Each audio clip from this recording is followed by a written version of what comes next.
모세가 여호수아에게 계승까지 마쳤어요.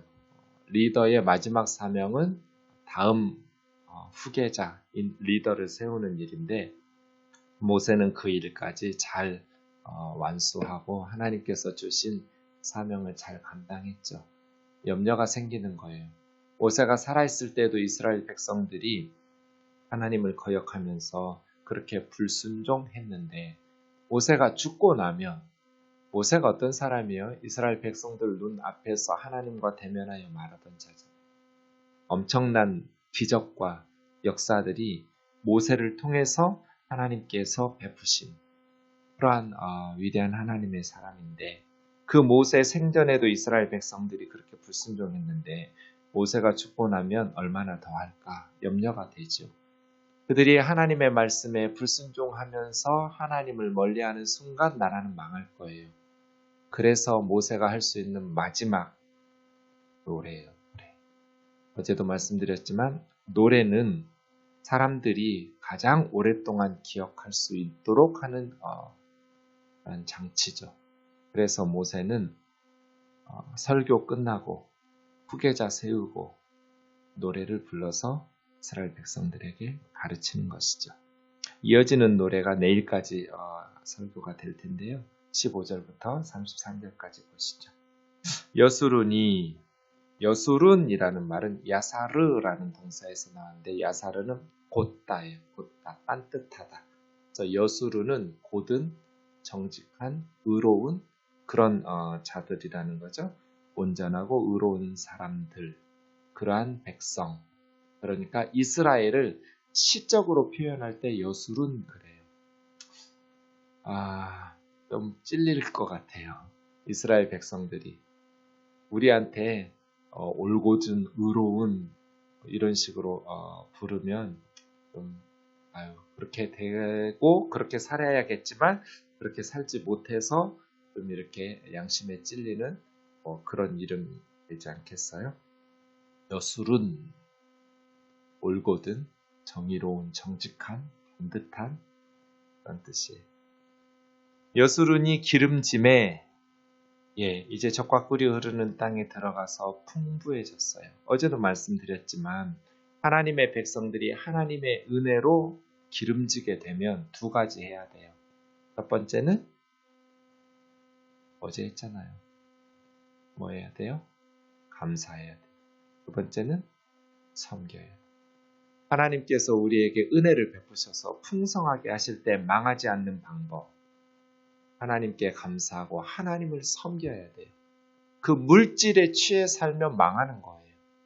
하나님께서 주신 그 기름진 것, 풍부한 것으로 하나님을 섬기면서 그렇게 하나님의 말씀대로 순종하면서 살아가면 풍부하고 성공하고 기름지면서도 하나님의 역사에 큰 도구가 되어서 쓰임받는 선교도 돈이 있어야 하고 구제도 돈이 있어야 하죠. 기도만 하면 사람들이 안 죽어요? 죽어요. 기도와 더불어 복음과 더불어 물질이 함께 가야 하잖아요. 그래서 하나님께서 하나님의 백성들에게 복을 주시기를 원하고 지식도 건강도 물질도 권력도 다 주셨으면 좋겠어요. 문제는 그렇게 기름지면 15절처럼 되기가 쉬워요. 겉으로는 이스라엘 백성들이 하나님을 버린 적 없죠. 나라 망할 때까지 예루살렘 성전에서 열심히 제사 드렸어요. 문제는 그건 하나님 섬기는 게 아니었어요. 하나님을 섬긴다는 건 하나님에게 전적으로 올인하는 거지 하나님도 섬기고 우상도 섬기고 이게 무슨 하나님 섬기는 거예요. 이스라엘 백성들이 그러다가 망한 거잖아요. 하나님을 섬기지 않은 적은 없어요. 그런데 하나님도 섬기면서 동시에 우상도 섬겨요. 그건 하나님 섬기는 게 아니에요. 주일 오전 예배 때는 교회 와서 예배하고 오후에는 절에 가서 불공 드리고 그런 게 무슨 하나님 섬기는 거예요. 하나님을 섬긴다는 건 온전한 마음으로요. 생명을 바치는 거예요. 하나님 앞에 모든 것을. 그래야말로 올인이에요. 이스라엘 백성들이 기름짐에 발로 찼도다. 누구를요? 하나님을 발로 찼어요. 네가 살찌고 비대하고 윤택함에 살찌고 비대하고 윤택하니 하나님이 들어설 자리가 없는 거죠. 우리의 마음은 언제나 가난해야 되고 겸손해야 되고 하나님을 향해서 갈급해야 되고 은혜를 사모해야 돼요. 그런데 세상적으로 이스라엘이 살찌고 윤택해지니까 하나님을 버리는 거죠. 겉으로는 버리지 않았는데 마음에서 버렸어요. 자기를 지으신 하나님을 버리고 자기를 구원하신 반석이신 하나님을 업신여기기까지. 그렇게 하나님을 경멸해요. 언제 경멸했어요? 너희들이 사는 삶의 모습을 봐.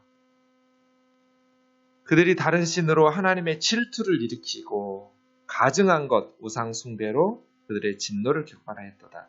여러분 언제나 평행법이라고 그랬어요. 16절도 보세요. 문장이 두 개잖아요. 다른 신으로 하나님의 질투를 일으키며 하나, 가증한 것으로 그의 진노를 격발하였도다. 둘. 그러면 뒤에 가증한 것은 앞에 다른 신인 거예요. 같은 줄에 나오는 단어들이 연관이 있다고 해석하시면 돼요. 가증한 뭐 다른 게 있는 게 아니에요. 우상숭배예요. 다른 신. 질투를 일으켜 진노를 격발시키는 것이죠. 하나님께 제사하지 아니하고 귀신들에게 세드라는 말은 힘이 세다 그런 뜻이 귀신이라고 번역했는데 결국 귀신들은 그 센 힘으로 황폐하게 만들어서 하나님의 백성들을 파멸시키는 거예요. 그래서 이 세드라는 말은 힘이 세다라는 뜻도 있지만 황폐하게 하다 그런 뜻도 돼요. 그러니까 귀신은 우상은 힘이 센 것 같은데 그 힘으로 우리에게 원하는 거 무당하다가 예수님 믿는 개종하는 분들 있죠? 그분들의 말이 뭐예요? 사탄은 우상은 하나 주고 9개 뺏어간다. 들어주는 것 같이 하다가 결국은 영혼을 파멸시키고 가정을 파괴시키고 그 우상의 노예가 되게 만들고 건강하게 살아가지 못하도록 만드는 그래서 파멸시키는 거예요. 그들이 알지 못하는 신들, 근래에 들어온 신들, 이스라엘이 최근에 새롭게 알게 된 신들이죠. 오래전부터 언약을 맺으시고 능력을 베푸셨던 구원의 하나님은 버리고 이제 새롭게 알게 된 새로운 신들, 가나안의 우상들 섬기다가 망하는 너희 조상들은 두려워하지도 않았던 돌, 쇠붙이, 나무 이런 우상들을 섬기냔 말이죠. 너를 낳은 반석은 상관하지도 않고 너를 내신 하나님은 내가 잊어버렸도다. 그래서 하나님께서 미워하시고 그 자녀가 하나님을 경노케 해서 하나님께서 그들의 종말이었다함을 보이시리니 심히 패역한 세대요 진실이 없는 자녀이미로다. 부패하고 썩었어요. 그리고 진실이 없어요. 여수룬인데 여수룬은 진실하다는 뜻이잖아요. 정직하다, 의롭다, 올곧다. 그런데 진실이 없어요. 그래서 하나님께 이스라엘 백성들이 질투를 일으키셨어요. 그래서 하나님께서도 이스라엘 백성들에게 버림당한 그 슬픔에 이스라엘 백성들을 질투하게 하셔서 다른 백성들, 하나님의 백성이 아닌 자들로 이스라엘 백성들이 시기나게 하고 하나님을 모르는 어리석은 백성들로 이스라엘 백성들이 분노하게 하시는 하나님의 백성인 이스라엘은 점점 쇠약해지고 망해가는데 하나님을 모르는 어리석은 백성이었던 다른 나라 사람들은 점점 형통하고 그렇게 이스라엘 백성들이 더 분노하게 하고 질투하게 하는 이건 사도 바울도 로마서에서 말한 적이 있죠. 이스라엘 백성들을 시기나게 하고 질투나게 하기 위해서 이방인들을 구원하고 하나님께서 복을 주시고 22절이요. 그러므로 하나님의 분노에 불이 일어나서 스올은 죽은 사람들이 가는 지하 세계 이렇게 생각하시면 돼요. 스올의 깊은 곳까지 불사르며 땅과 그 소산을 삼키며 산들의 터도 불타게 하나님께서 재앙을 이스라엘 위에 쏟아 부으시고 하나님의 화살이 닿을 때까지 하나님의 화살이 닿을 데가 없잖아요. 그들을 쏘리로다. 굶주리고 쇠약하며 불같은 더위와 비가 내리지 않을 거라는 거예요. 독한 질병에 삼켜질 것이라. 들짐승의 이와 티끌에 기는 것의 독을 그들에게 보내서 밖에 나가면 이방인의 칼에, 방 안에서는 놀람에, 안팎으로 나가지도 못하고 집 안에서도 젊은 남자와 처녀도 쓰러지는데 백발 노인과 젖먹는 아이는 어떻겠어요? 그래서 모든 세대 남녀노소가 다 멸망할 거라는 거예요. 그들을 흩어서 사람들 사이에 그들에 대한 기억이 끊어지게. 혹시 내가 원수를 자극하여 그들의 원수가 잘못 생각할까 걱정하였으니 원수들이 말하기를 우리의 수단이 높으며, 수단이라고 하면 손이에요. 우리 손이 높다는 것은 우리의 힘과 능력이 세다. 원수들이 그렇게 자랑할까봐 여호와께서 이 모든 것을 행함이 아니라 염려하면서 그들은 모략이 없는, 모략이라는 말은 계획, 의논, 의견, 경영, 뜻, 생각이 없어요. 모략이 없고 분별력이 없고 만일 그들의 지혜가 있어서 깨달았다면 자기들의 종말을 분별하였으리라. 세 가지가 있어야 되거든요. 모략, 분별력, 지혜. 이게 없는 거예요. 그러니 망하죠. 계획도 없고 분별력도 없고 지혜도 없어요. 그래서 자기들의 종말을, 최후가 어떠함을 분별하지를 못해요. 그들의 반석이 그들을 팔지 아니하였고 여호와께서 그들을 내주지 아니하셨더라면, 하나님께서 이스라엘을 원수들에게 내주지 아니하셨으면 어찌 하나가 천을 쫓고 둘이 만을 도망하게 하였으리요. 이게 이제 이스라엘이 쫓겨나가는 모습이죠. 이방인 한 사람이 이스라엘 1000명을 쫓아내고 이방인 두 사람이 이스라엘 10,000명을 도망하게 하고. 이게 무슨 뜻이에요? 하나님께서 이스라엘을 원수에게 내주셨다는 뜻이잖아요. 하나님께서 이스라엘을 원수에게 내주지 아니하셨더라면 어떻게 이방인 군대 앞에서 이렇게 하나의 1000이 도망가고 둘의 만이 달아날 수 있냔 말이에요. 그러면 깨달았어야죠. 이스라엘 백성들. 근데 모략도 없고 분별력도 없고 지혜도 없는 거예요. 진실로 그들의 반석, 하나님께서 이스라엘의 반석이잖아요. 그들의 반석이 우리의 반석과 같지 아니하니 우리의 원수들이 스스로 판단하도다. 원수들이 섬기는 반석인 우상과 하나님의 백성들 이스라엘이 섬기는 이스라엘의 반석이신 하나님과 비교해보면 알잖아요.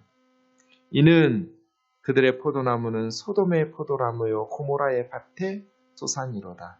네, 이스라엘 백성들의 포도나무와 밭의 소산, 소돔과 고모라의 포도와 소산이라는 거예요. 이게 무슨 뜻이에요? 이스라엘이 성공했어요. 이스라엘이 포도를 많이 거두고 밭의 소산을 많이 거둬서 풍요로워졌어요. 그런데 그것이 소돔과 고모라의 포도와 밭의 소산이 되었어요. 무슨 의미예요? 세상의 성공이 이스라엘의 독이 되었다는 뜻이에요. 우리 생동의 성공이, 세상적 성공이 하나님의 귀한 사역을 사용하는 더 힘있게 받드는 그러한 하나님 나라의 도구로 쓰임받기를 원합니다. 하나님의 백성들, 교회, 우리 교우들의 성공이, 세상적 성공이 소돔과 고모라의 포도와 밭의 소산 되지 않기를 원해요. 세상의 성공이 오히려 독이 되면 안 되잖아요. 영적으로 멸망시키는 일이 되면 안 되잖아요. 왜요? 소돔의 포도, 고모라의 밭, 아브라함의 조카 롯이 소돔을 선택했잖아요. 거기가 하나님의 유황불의 심판을 받기 전에는 에덴 동산 같았고 애굽 땅 같았단 말이에요. 여호와의 동산 같았어요. 너무나 살기가 좋은 것처럼 보였어요. 그래서 롯이 그곳을 선택해서 갔어요. 그런데 문제는 뭐예요? 소돔 사람들이 여호와 앞에 큰 죄인인 악한 사람들이었다는 거예요. 소돔 사람들이 왜 그렇게 교만하고 악했어요? 하나님의 유황불의 심판을 받을 수밖에 없을 만큼 너무 좋은 땅이었거든요. 너무나 비옥해요.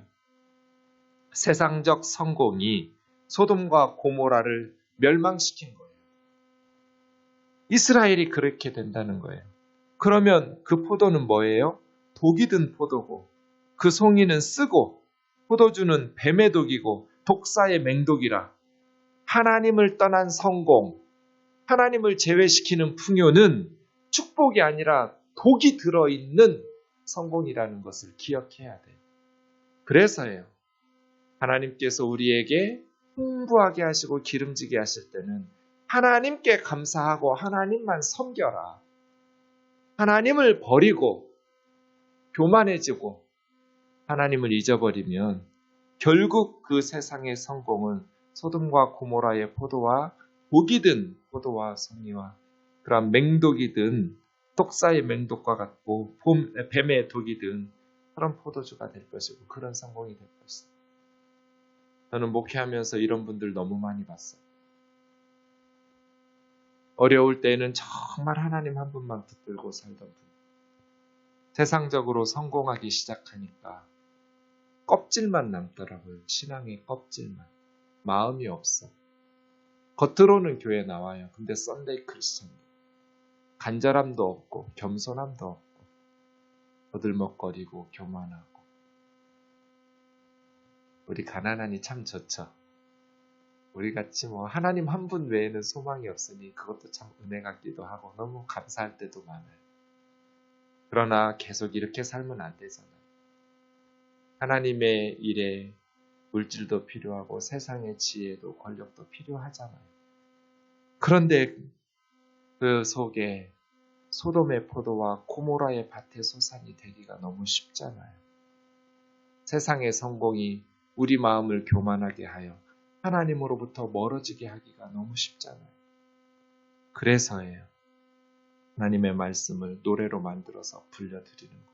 모세가 너희가 풍부해지면 하나님을 발로 찰 거다. 하나님을 버리고 잊어버릴 거다. 그러면서 알지도 못하던 신들을 섬기고 하나님의 질투를 격발시킬 거다. 그러면서도 모사도 없고 분별력도 없고 지혜도 없어서 깨닫지도 못할 거다.